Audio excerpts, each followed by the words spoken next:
மடிச்சுக்கிட்டு சட்டைய போட்டுக்கிட்டு காளையின்னா அது கம்பீரம் பாட்டோ தருமே அந்த அடையாளம் தமிழனாய் தலைவனாய் வெட்டி சட்டை போட்டு வர்றண்டா காளையர்களின் கம்பீரத்தின் அடையாளம் பிளாட்டோ வேட்டிகள் மற்றும் சட்டைகள். மதுரை மாநகர் மாவட்ட காங்கிரஸ் கமிட்டி சார்பில் மாவட்ட தலைவர் கார்த்திகேயன் தலைமையில் பொங்கல் விழா கொண்டாடப்பட்டது. இந்நிகழ்வில் மாநில மாவட்ட சர்க்கிள் வார்டு மற்றும் காங்கிரஸ் பேரியக்க நிர்வாகிகள் அனைவரும் கலந்து கொண்டனர்.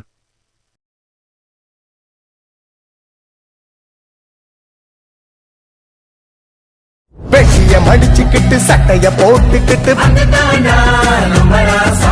காளையின்னா அது கம்பீரம் பாட்டோ தருமே அந்த அடையாளம் தமிழனாய் தலைவனாய் வெட்டி சட்டை போட்டு வர்றண்டா காளையர்களின் கம்பீரத்தின் அடையாளம் பிளாட்டோ வேட்டிகள் மற்றும் சட்டைகள்.